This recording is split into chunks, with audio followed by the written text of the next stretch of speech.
31절과 32절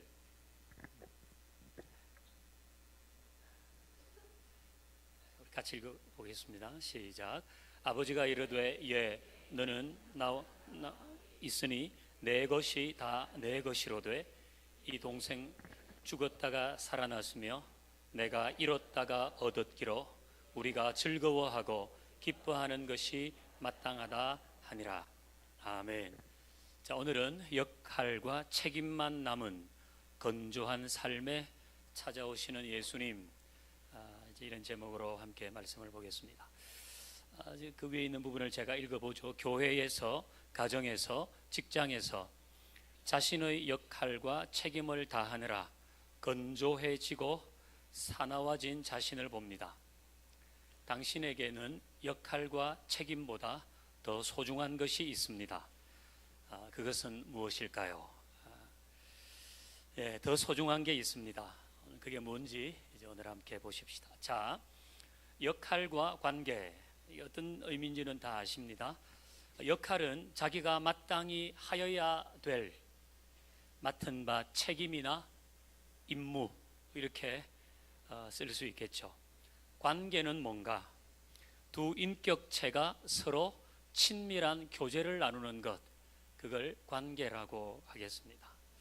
그 역할과 관계는 좀 다른 의미입니다. 자, 1번 역할로 만나는 부부, 관계로 만나는 부부. 시범 1조 나오도록 하겠습니다. 박수로 맞아 주십시오.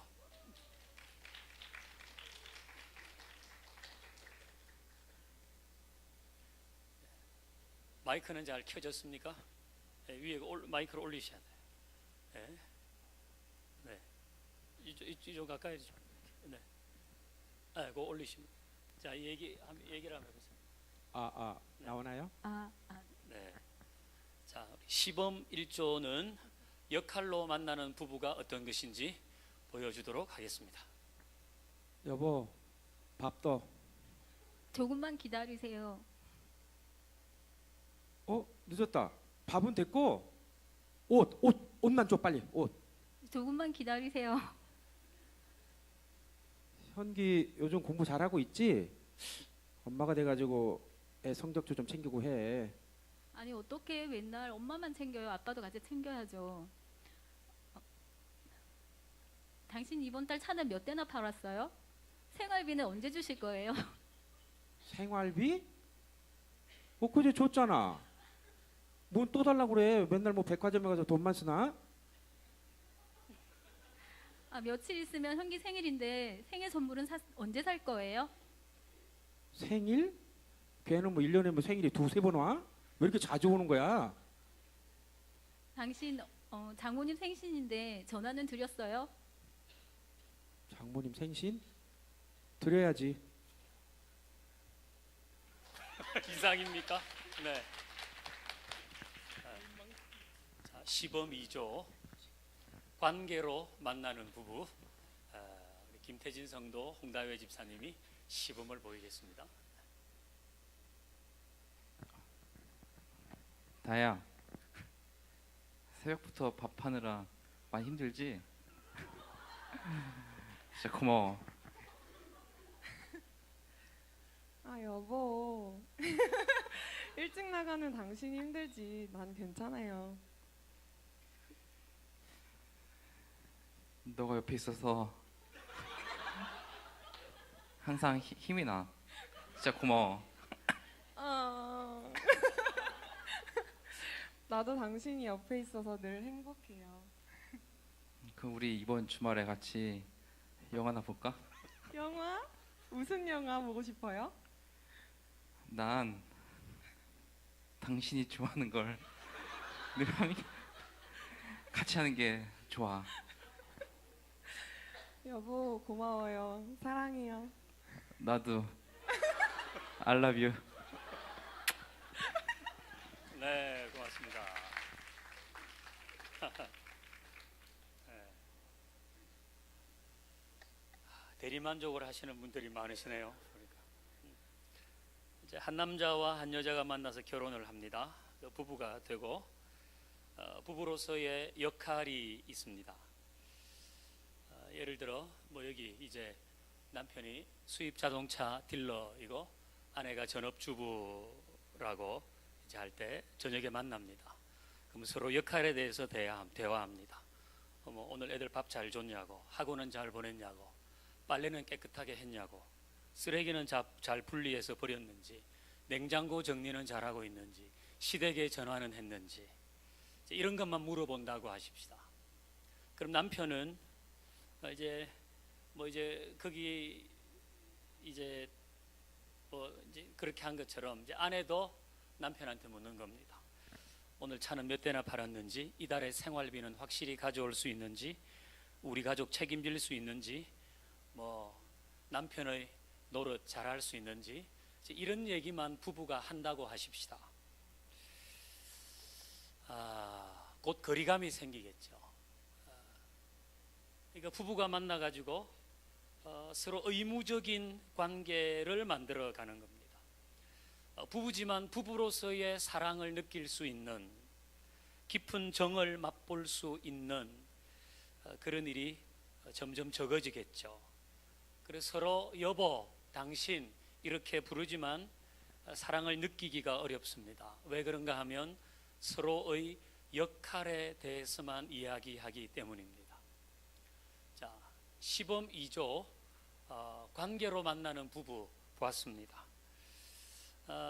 이 부부는 사랑의 관계를 확인할 수 있는 대화를 이제 하는 거잖아요. 그러니까 부부 사이가 무슨 업무상 미팅하는 것도 아닌데 뭔가 서로에 대해 사랑한다는 얘기를 하고 서로의 추억을 떠올릴 수 있는 말을 하고 당신 생각은 어떤지 물어보고 내 생각도 얘기하고 뭐 서로 식사를 하고 미롤 여행을 가고 뭐 어디 부부가 서로 사랑을 표시하고 확인할 수 있는 그런 대화를 나누었습니다. 그러니까 이제 이런 대화를 나누면 부부의 관계가 깊어지는 겁니다. 그러니까 여러분 부부는 역할로 만나는 부부입니까? 아니면 관계로 만나는 부부입니까? 이제 어제 우리 큰아들 얘기를 이제 좀 많이 했습니다. 다시 집안에 있었던 탕자인 큰아들의 이야기로 돌아가 보십시다. 우리 2번 같이 볼까요? 2번 타이틀을 같이 읽어보겠습니다. 시작. 큰아들, 아버지를 관계로 만나지 않고 역할로 만나다. 이 큰아들이 아버지를 관계로 만나지 않고 역할로 만났습니다. 자, 우리 그 아래에 있는 말씀을 또 한번 읽어볼까요? 시작. 아버지가 이르되 예, 너는 항상 나와 함께 있으니 내 것이 다 내 것이로 돼. 이게 아버지 마음이에요. 아버지 마음. 근데 큰아들의 문제는 아버지를 관계로 만나지 않고 역할로 만났다는 거예요. 그는 장남이니까 자기 일에 충실했습니다. 자기 역할을 다하느라고 밤늦게까지 일하고 돌아왔습니다. 성실하고 근면했습니다. 아버지 만나서 아버지 오늘 어디 가서 일할까요? 무슨 밭에 일은 다 했고 어디 가서 뭐 사올까요? 오늘 아버지가 시키는 일 다 했습니다. 이런 이야기만 주로 했겠죠. 그러니까 큰아들은 아버지와 사랑의 관계를 깊게 하는 그런 만남을 하지 않는 거예요. 그래서 아버지의 마음을 알 수가 없었습니다. 아버지는 너는 항상 나와 함께 있었다고 내가 생각했고 그리고 나의 것은 이미 다 너의 것이라고 내가 생각하고 있었다는 거예요. 그게 아버지 마음인데 이 큰아들은 매일 역할로 자기 큰아들 노릇 잘하는 그걸로 만났지 아버지와의 사랑의 관계를 나누면서 아버지의 생각과 마음을 듣고 아버지 요즘 저는 이런 일이 있어가지고 좀 그런데요 이런 대화를 나누지 않았던 겁니다. 그래서 불평했잖아요. 동생은 시큰 놀다가 돌아왔는데 살진 송아지를 잡아주시고 저는 여러 해 아버지의 명을 어김없이 다 행했는데 어째 저한테는 염소 새끼 한 마리 안 주셨습니까? 이렇게 말을 했단 말이에요. 근데 아버지 마음은 그게 아니었는데 아버지는 큰아들을 모든 유산의 상속자로 생각하고 있는 겁니다. 그런데 큰아들은 이걸 모르는 거예요. 아버지는 유산의 상속자로 생각하고 있는 자기는 고용인이에요. 겨우 일해가지고 그 대가를 바라는 고용인으로 있었던 것입니다. 근본적인 문제는 이 큰아들이 아버지를 아버지와 아들의 관계로 만나지 않고 역할로 만났다는 겁니다. 자, 동그라미 1번 보겠습니다. 교회에서 나의 역할은 무엇인가? 여러분 한번 적어 보십시오. 여러분 교회에서 역할이 뭡니까? 뭐 다 역할이 있잖아요. 여러분 무슨 역할을 하세요? 바람 잡는 역할이세요? 아니, 뭐라도 하시잖아요. 어디서 봉사를 하시잖아요. 여러분의 역할은 뭡니까? 저는 목사, 여기 장로님도 계시고 권사님, 안수집사님, 서리집사님, 교사, 찬양단, 찬양대, 소그룹 리더 헬퍼, 또 뭐 다 어디서 어디 나드, 또 뭐 차량 봉사, 안내, 다 자기 역할이 있는 겁니다. 이게 역할입니다. 자, 동그라미 2번. 하나님과 나의 관계는 무엇인가? 거기 동그라미에 뭐 적으면 될까요? 하나님은 우리 아버지이시고 나는 하나님의 아들과 딸. 그게 관계입니다. 자, 동그라미 3번. 하나님은 역할 이전에 관계로 나를 만나기를 원하십니다. 역할 이전에 관계로 만나기를 원하십니다.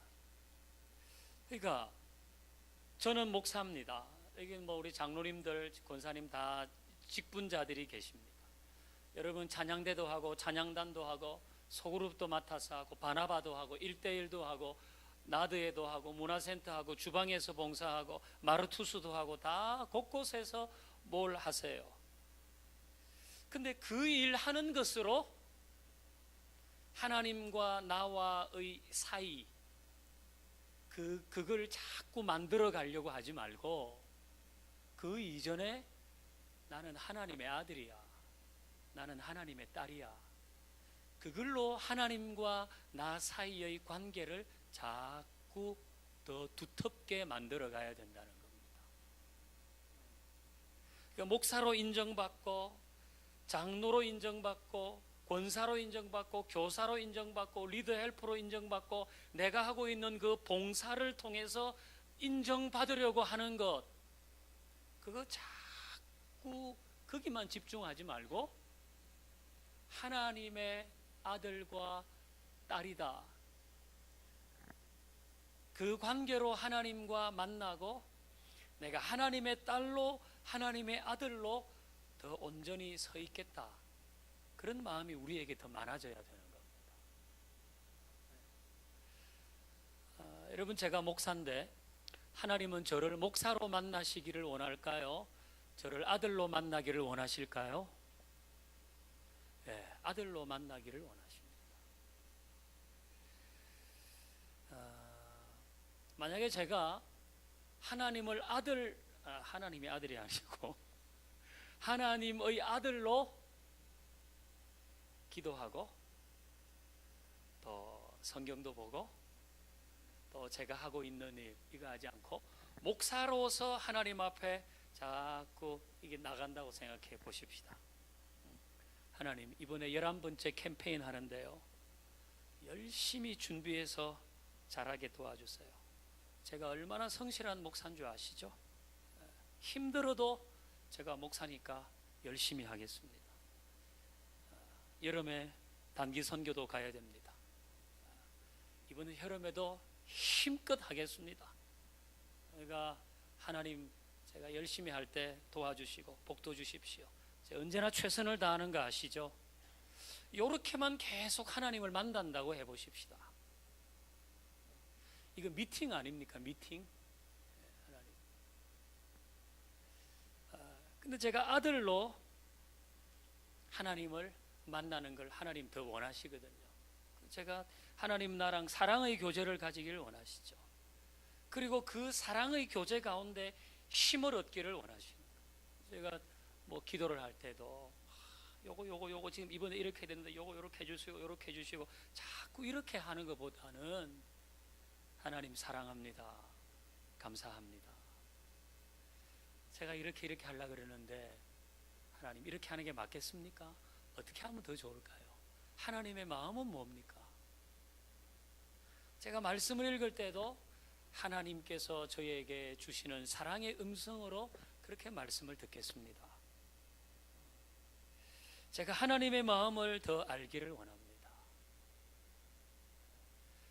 여러분, 이게 선행되어야 되고 좀 더 많아져야 됩니다. 우리에게.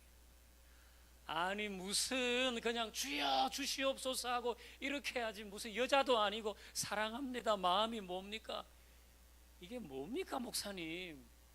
그런데 여러분, 제 기도하는 목소리 들어보셨죠? 금요일 저녁에 나오면 제가 통성 기도하는 거 들어보셨죠? 이게 하루아침에 만들어진 목소리가 아니에요. 이게 쇳가루가 들어갔잖아요, 이게 목소리에. 그러니까 저도 통성기도 무지하고 산기도 무지했습니다. 많이 했어요. 지금도 저는 그렇게 기도하는 거 너무 좋아합니다. 그런데 우리가 개인적으로 기도할 때도 늘 이게 하나님하고, 하나님 이번에 내가 이 일을 맡았는데 하나님 이 일을 하도록 해주셔야 되지 않겠어요? 주님 또 제가 무슨 일을 하려고 그러는데 이것도 해야 되고, 자꾸 내가 가지고 있는, 저 목사인데요, 제가 목사 이걸 잘하도록 자꾸 해주세요. 그걸 하나님이 주시고요, 또 주시고요. 요렇게만 자꾸 가면 저는 하나님과 매우 동떨어진, 자기 소망과 자기 확신 가운데 있는 목사가 될 가능성이 많아요.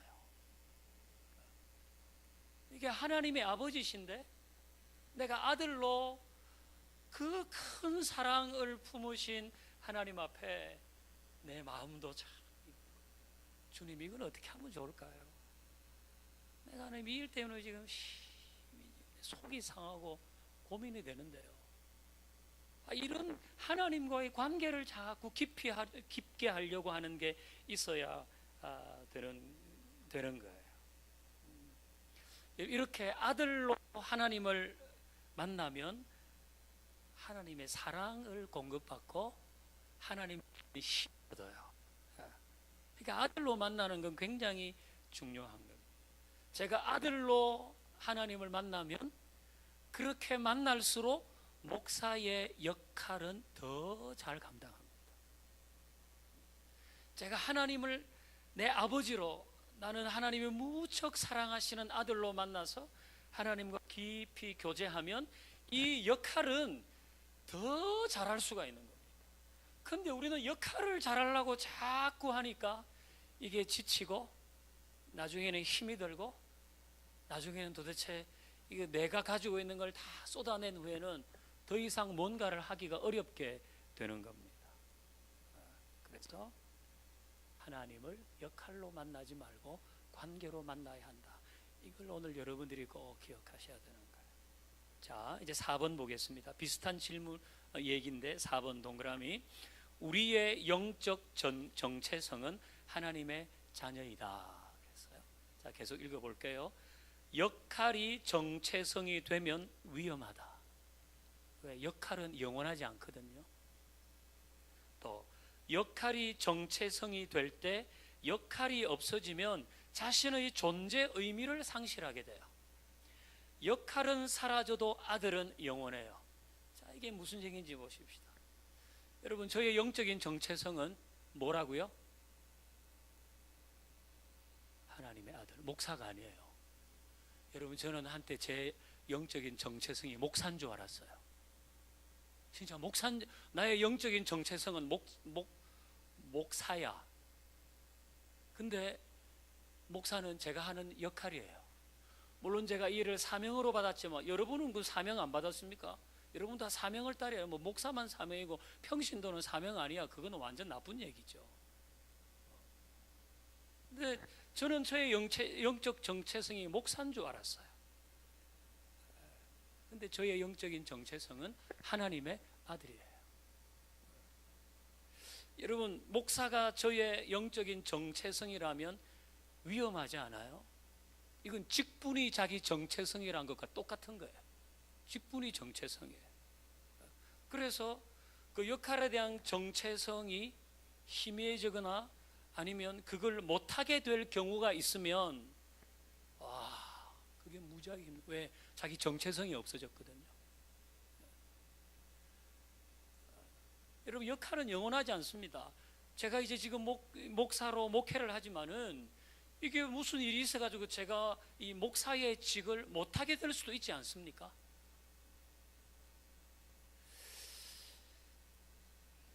그럴 수 있어요.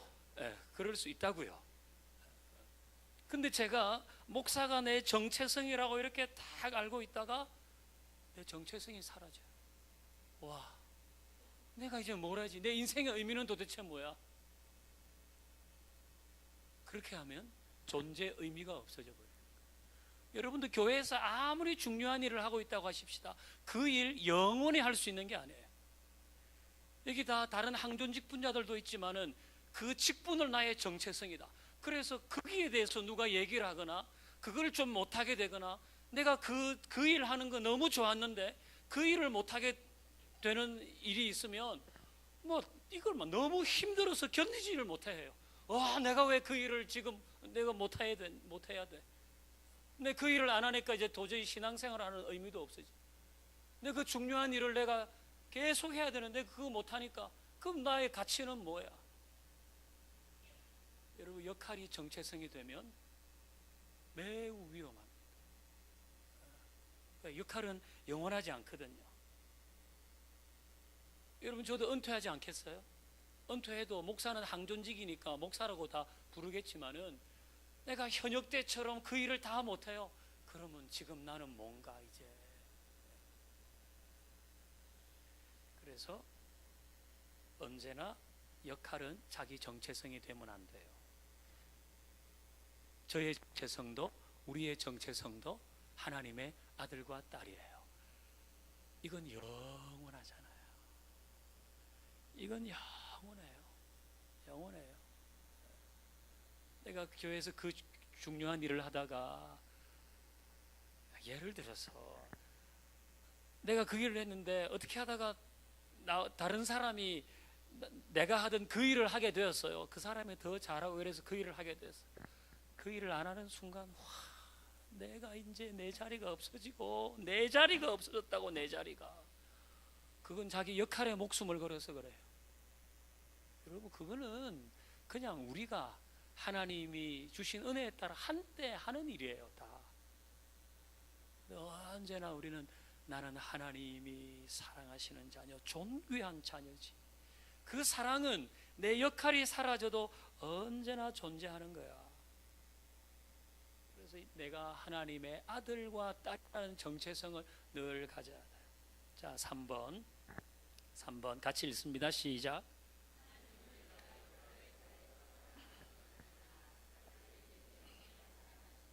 네, 하나님은 내가 역할 잘해서 사랑하시는 게 아니에요. 우리가 하나님의 아들이고 딸이기 때문에 사랑하시는 거예요. 네, 이게 진짜라고요. 여러분, 사람이 일생에 저 건강에 이렇게 꽉 위험이 한두 번 온다 그러잖아요. 그래 보통 구수를 뭐 조심하라 이런 거 하잖아요. 39 조심하고 49 조심하고. 저는 40살 때 그게 왔거든요. 40살 때. 제가 47에 이 교회 이제 담임으로 왔습니다. 제가 40살 때는 이제 부목사로 뭐 한참 왕성하게 일할 때거든요. 그래서 제가 그때 뭘 했는가 하면 교구 담당했습니다. 이제 신방하면서 교우를 돌보는 일, 교구 담당을 하고, 그 다음에 청년부를 갑자기 그 청년 담당하는 목사님 유학을 갔는데 우리 목사님이 저한테 그걸 하래요. 청년부도 제가 했어요. 그리고 선교부 제가 했어요. 교육부서 총괄했어요.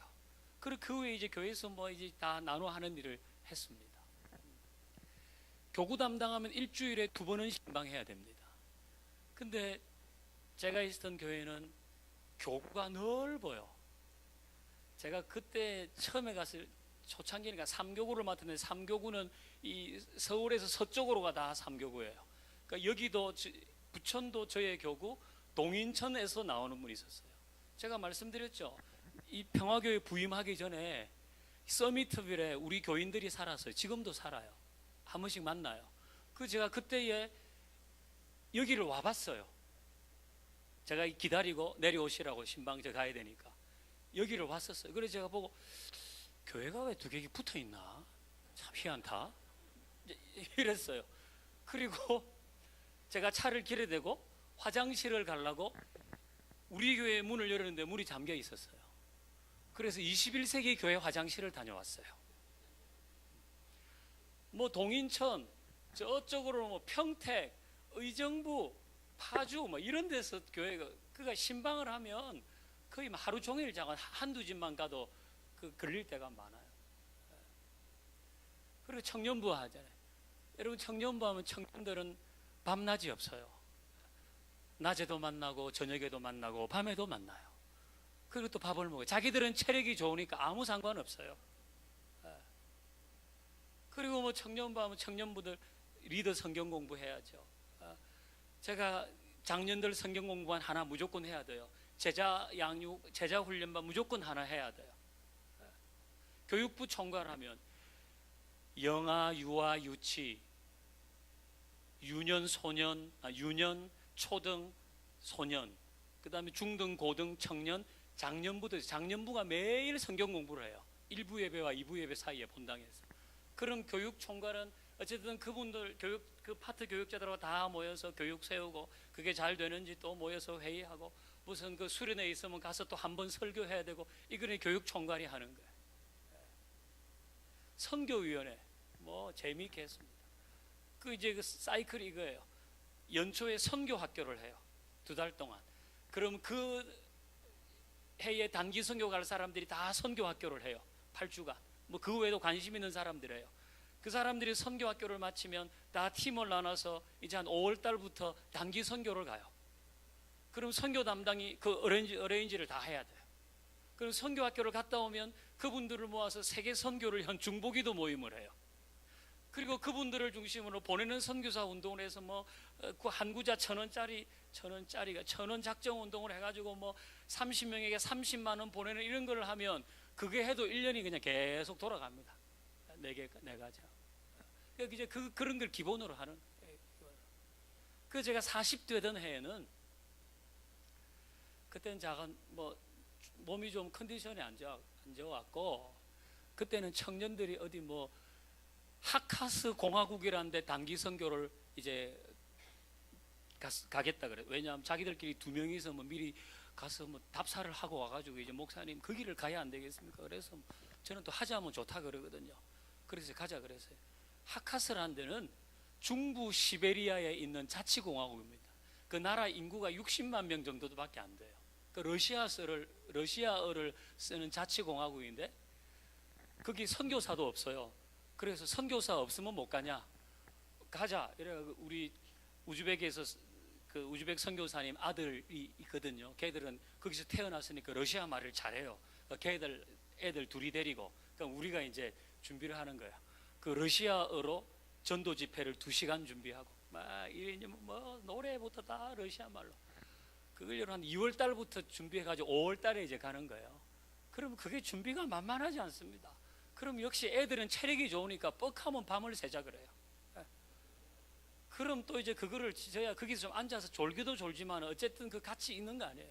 같이 있다가 그래서 이제 하카스를 갔어요. 여기가 블라디보스톡이고 여기가 모스크바면 하카스는 딱 가운데 정도였어. 이제 블라디보스톡을 해서 하카스를 가서 거기서 2주를 이제 그 지역들을 돌아다니면서 이제 전도하는 걸 한 거예요. 근데 제가 그때는 몸무게가 한 57kg 정도밖에 안 나갔어요.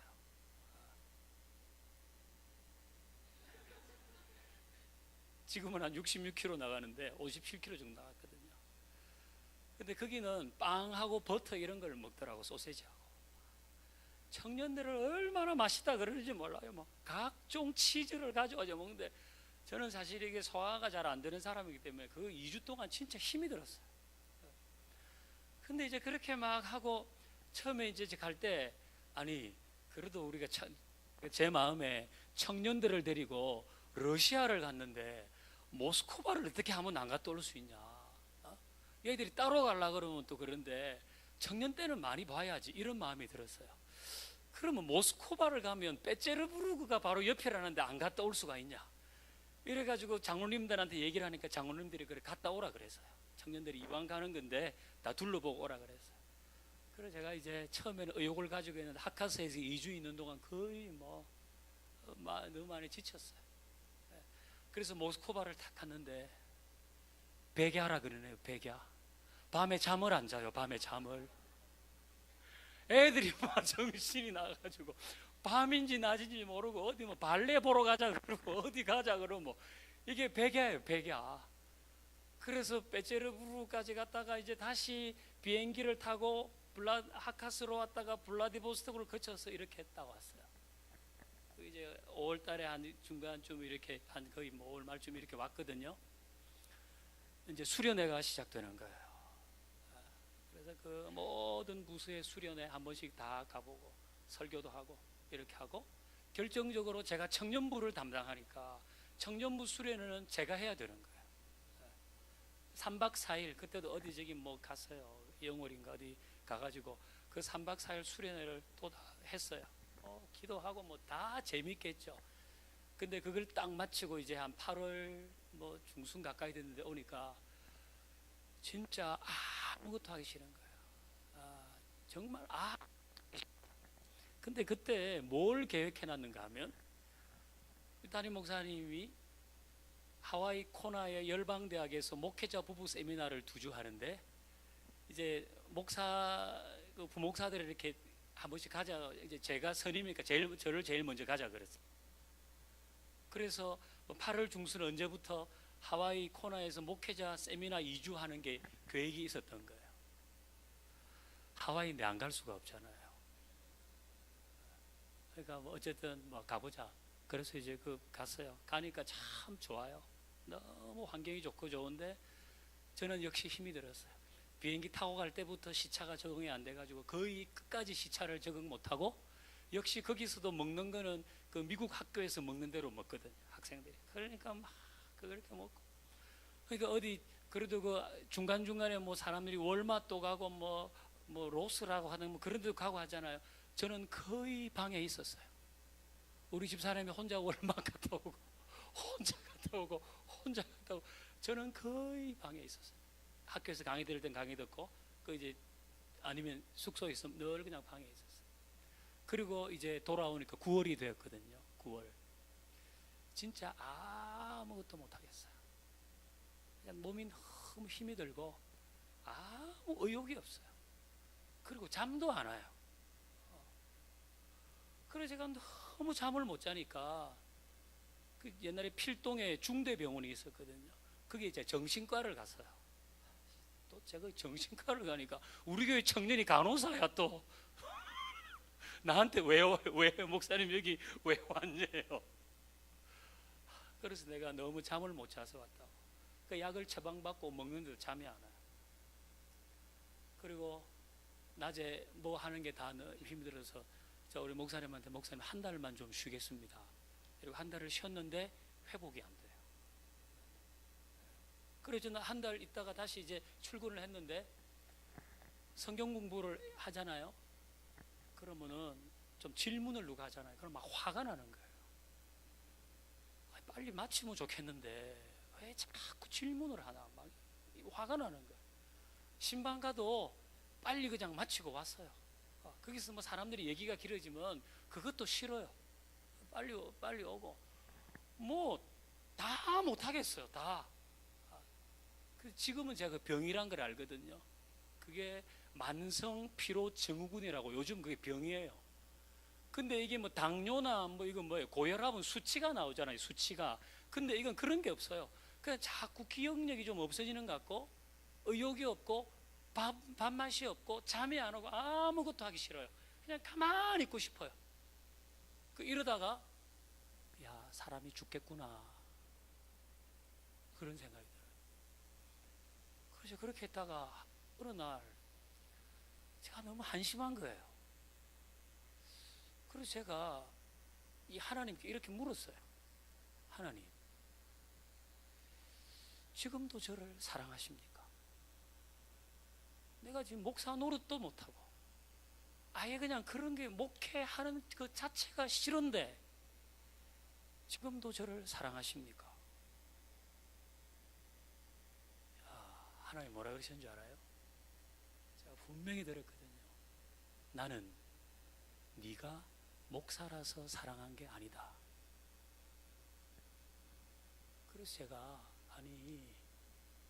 제가 지금 성경 공부도 싫고 설교도 싫고 제가 그렇게 좋아하던 찬양도 못하겠고 선교부 모임, 무슨 청년부 모임, 교육부 모임 다 싫은데요.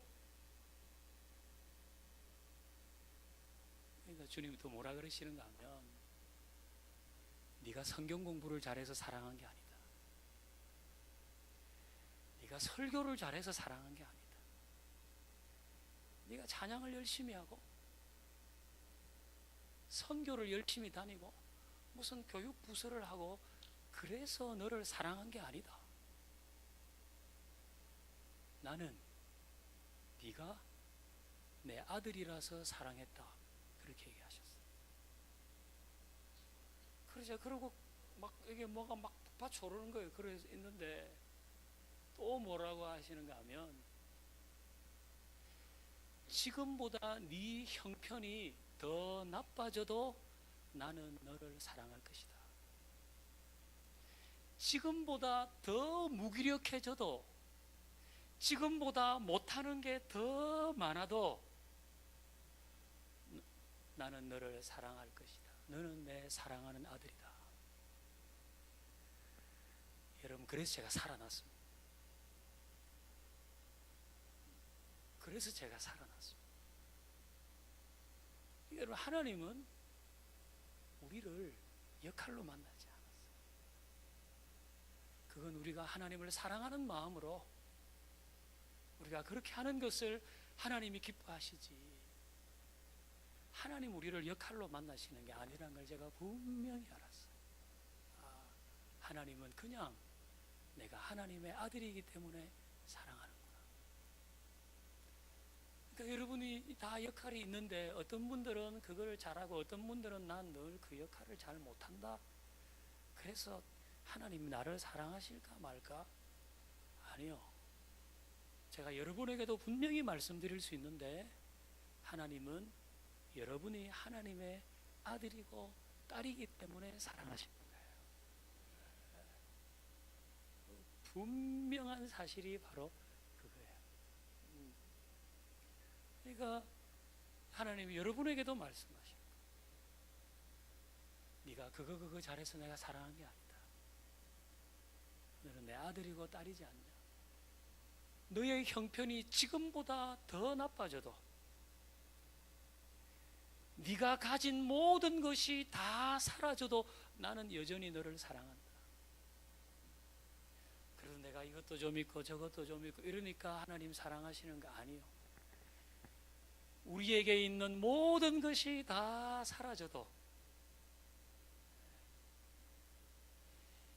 지금보다 내가 뭘 더 못해도 하나님은 여전히 사랑하시는 거예요. 그러니까 그 사랑을 늘 기억하고 그 사랑을 힘입고 주님 앞에 다시 서야 되는 거죠. 그게 지금 이 큰아들을 향한 아버지의 마음이면서 우리를 향한 하나님의 마음인 거죠. 역할로 자기 정체성을 찾으려고 하지 말고 내가 그 모든 것이 사라져도 하나님은 나를 하나님의 아들로 딸로 그렇게 사랑하신다. 그걸 잊어버리면 안 되는 거죠. 그러니까 지금 우리가 이렇게 있으면 약해져 있을 수도 있고 더 어떨 수도 있고 더 어떨 수도 있고 또 더 어떨 수도 있는데 그냥 주님은 우리가 주님의 자녀이기 때문에 그냥 다 오라 하고 있는 대로 다 받아주시거든요.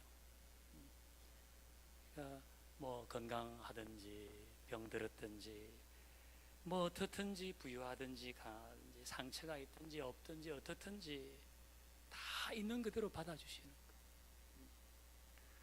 그러니까 내 외모와 신체 조건에도 상관없이 나를 받아주시는 거죠. 여러분 만약에 하나님께서 키 180cm 이상만 나에게 오라, 내가 받아주겠다. 그럼 저는 어떻게 하라고요? 저만 문제입니까? 태진 씨 가능성이 없어요. 그 뒤에 분도 가능성이 없고 그 뒤에 분도 가능성이 없어요. 그 옆에 있는 남자분은 조금 가능성이 있을 수도 있어요.